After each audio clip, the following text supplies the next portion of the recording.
Jarad here live from Dallas with the Heel to the Face podcast. It is Saturday morning. It is WrestleMania Saturday morning from Dallas, Texas. Didn't post a video last night. Things got out very late. As you might know, back on the East Coast, the Hall of Fame induction ceremony went well past 12 o'clock, but well, that's what you get for having the Hall of Fame ceremony start so late. Smackdown, the Hall of Fame last night from the American Airlines Center. I'll get to what happened at Ring of Honor of words and news and noteworthy, at least the big story that happened out at Ring of Honor, Supercard of Honor. But I was at the American Airlines Center last night for Smackdown and the Hall of Fame, and if you watched any of it, then you know that already I had my feelings for how Smackdown shouldn't have been on last night in place of the Hall of Fame. The Hall of Fame should have been on from the 8 to 10 hour on Fox. And now after watching it live and in person, I can tell you what, it was one of the most meaningless and probably one of the worst episodes of SmackDown that I have ever seen. And I can tell you I would be very disappointed if I had driven or just paid money to go see that SmackDown. If I was somebody in the Dallas area or if it was just a SmackDown elsewhere and you paid money to go see that SmackDown and you didn't have the Hall of Fame, in which I believe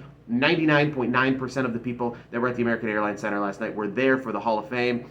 And if you just went for SmackDown, you were very, very disappointed. The show kicked off with the Andre the Giant Memorial Battle Royal, in which Madcap Moss actually pulled out a surprising victory, eliminating Dolph Ziggler, Bobby Roode, and then at the end Finn Balor to win the Andre the Giant Memorial Battle Royal. You went right into the Intercontinental Championship match, in which Ricochet won a match against Lotharios, in which the outcome was really never in doubt. Felt more like a house show Intercontinental Championship match.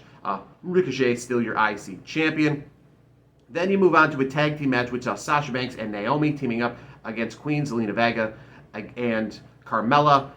And this was just a promotion for the 4-woman tag team match that's going to happen on Sunday. All 4 women's tag team matches, all 4 women's tag teams came out in this match and kind of did a promo before we saw the 2 tag teams go at it, mano a mano. And then the last match of the night, which wasn't even really the main event because it didn't go off with a match, but the last match that was live was a 6-man tag. It ended up being what was a singles match between one of the Usos and one of Shinsuke Nakamura / Rick Bogue's team for their tag team championship match. It's going to happen at WrestleMania. Ended up becoming a 6-man tag when Austin Theory got involved and Finn Balor got involved. Pat McAfee even obviously got involved going after Austin Theory, but it ended up being a 6-man tag with Finn Balor, Shinsuke Nakamura, and Rick Bogue against the Usos and Austin Theory. And Austin Theory picks up the surprising pinfall in that match and gets the win. But after that, we saw a live promo, luckily, from Charlotte Flair after we went 30 minutes of just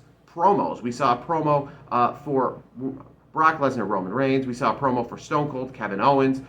We just saw promo after promo. Charlotte Flair did come out. She never got in the ring. She just did a quick little promo. It's part of her match with Ronda Rousey. And we went 30 minutes without anybody even being in the ring. And after the match, it ended about 9 o'clock Eastern time, the 6-man tag. We didn't have a match for the rest of the night. Like I said, we had a little quick Charlotte Flair promo, and then the show ended with Happy Talk with Happy Corbin and Madcap Moss, which ended up getting interrupted, as you'd imagine, by Drew McIntyre. Drew McIntyre ended up coming out, retrieving his sword that he lost this past week on Monday Night Raw. And a little botchamania, if you saw live at home, I don't know if you noticed, but when Drew McIntyre went to grab the sword and then throw it and place it in the ring, it bent like a pretty cheap knife, not like a solid sword, as they're kind of making it out to be, but some pyro and Drew McIntyre's image of him having his sword back and kind of making destruction of everything in the ring was how SmackDown went off the air.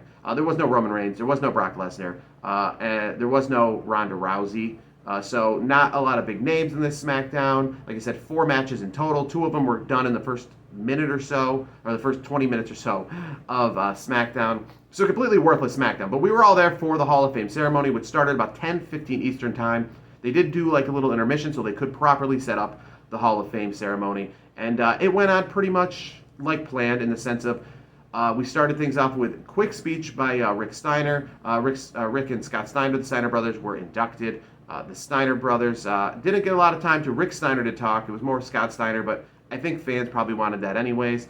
Scott Steiner didn't say too much about, his career other than a story or 2 he had with Macho Man Randy Savage and some other jokes and stuff here and there. Even did some math, some Scott Steiner math that we're all used to, and saying that, it takes 2, and now in this case, 4, in talking about a tag team match to work. But other than that, Scott Steiner, nothing too controversial. He did joke about him with a live microphone. but nothing too controversial or crazy out of him. And it is kind of crazy. Obviously, we all know Scott Steiner's feelings and what he said about going into the WWE Hall of Fame, and how, he didn't think it was going to be that big of a deal, and how he probably wouldn't ever go into the WWE Hall of Fame. And no, there he was, the American Airlines Center, getting his induction.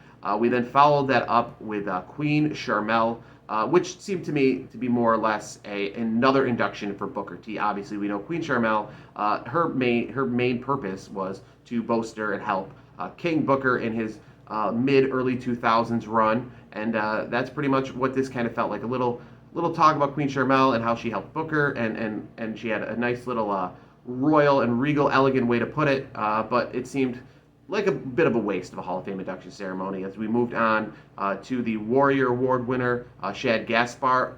Interesting stories from his wife and his son, as well as Dana Warrior. And it was a pretty fitting, I guess, recipient this year of the Warrior Award winner. Cool to see JTG come back out there as he brought Shad Gaspar's wife and kid to the ring. But again, a pretty concise speech, and a very concise speech for the last inductee, which was Vader. His wife and his son came out. I mean, they talked for probably less than 5 minutes. It's too bad that Vader couldn't have been inducted when he was alive. We all know that he did an induction ceremony for others when he was alive, but he couldn't do it for himself. And unfortunately, we don't get any cool road stories or any cool things about Vader other than what we got from his son and his wife. And then we moved on to the main event, which was pretty much the last hour of the show, plus dedicated to The Undertaker. The Undertaker had as much time as he wanted. Vince McMahon with a proper introduction for The Undertaker. But one negative I will say about this Hall of Fame ceremony, if you couldn't catch in person, is that any other Hall of Fame ceremony I've been to is they have a pretty stringent, fan code of conduct. They make sure to tell you that this isn't your typical wrestling show you're going to. There is no ring. In this case, there was, but in most Hall of Fames, there isn't a ring. This isn't a wrestling show like you're used to. So keep the chants, keep the calling out, keep the Ric Flair woos, keep them to a minimum. But unfortunately, in this sense, you had a Smackdown show prior, which sold lots of alcohol, and then you had the inductions leading up to The Undertaker. So by the time The Undertaker got out there, now it was a great ceremony, and nothing's going to take away from his induction speech or how the fans reciprocated, but a few people were getting a little, let's just say, lack of a better word, restless. A little too many chants, a little too many yelling outs during Undertaker's speech, even during Vince McMahon induction of The Undertaker. But a positive full 30 minutes of The Undertaker. Unlike a lot of the other inductees, he didn't stand at the podium by the microphone. He had a microphone as if, fits right in here with Texas and, the pastors and the priests and the people who have the big sermons here in Dallas, Texas, where they're more hands-on and they're walking around like it's a TED Talk. That was Undertaker walking around the ring with the microphone on his head, going around and just talking for a full 30 to 45 minutes.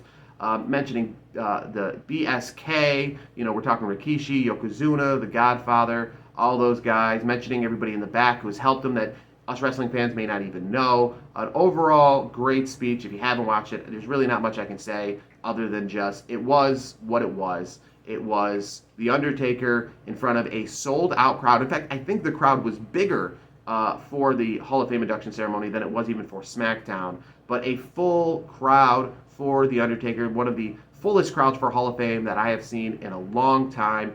And, I'm not going to say he's the best because, Ultimate Warrior, Andre the Giant, Hulk Hogan, those people are all in the Hall of Fame. But when it comes to pure wrestling fans, those, who did it for the love of the business and solely for the love of the business for the longest period of time and didn't care if their character appealed to anyone outside of wrestling, but cared only for those within wrestling, then The Undertaker is probably the biggest induction that the WWE Hall of Fame has ever had. And for sure, it felt that way. I mean, Hulk Hogan is a more mainstream name. And even The Rock will be a more mainstream name when he's inducted. But it truly felt last night that this was the biggest induction in WWE history. And I think the crowd showed for that because I can tell you what, I personally would not have wanted to be at that SmackDown without the Hall of Fame and without the Undertaker's Hall of Fame. Everyone was wearing Undertaker shirts. That was the reason for being there last night at the American Airlines Center.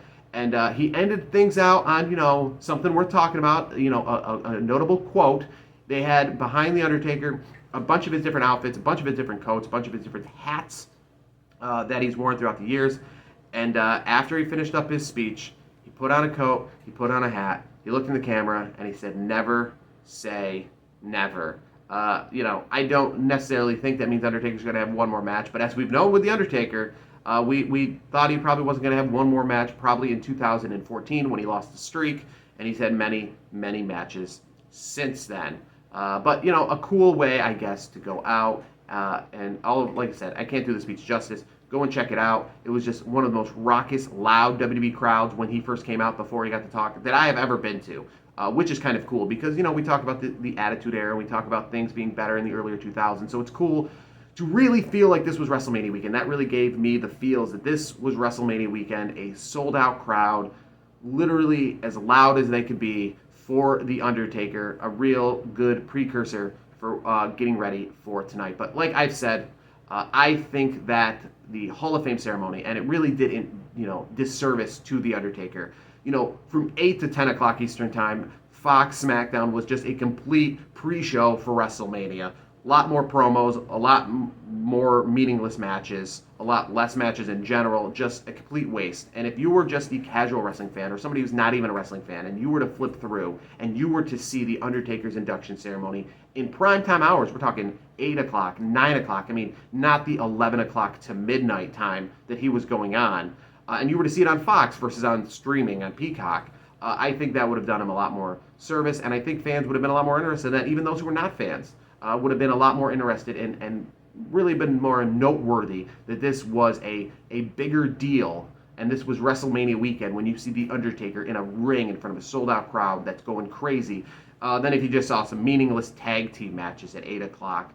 So I think it would have been a much better product to put out there, to put out The Undertaker going into the Hall of Fame in front of a sold-out crowd versus that meaningless SmackDown ahead of time. And like we're talking Fox versus Peacock, we obviously know that Fox is probably the biggest media eyeball market that the world of professional wrestling currently has right now. Just being on Fox gives SmackDown so many more viewers, so that was a chance for WWE on national television to really put its best foot forward. And unfortunately, they didn't really do that, and The Undertaker was delegated to being streamed on the Peacock network. So I think I agree, and even if it wasn't The Undertaker, I'm going to say I double down on this SmackDown / Hall of Fame combo night 100%. I said it before, and I will say it even more so now that I've seen it. Hall of Fame in place of SmackDown, way better, and I think going forward, that should be how they do it. Now, Ring of Honor last night, Supercard of Honor, I was not there.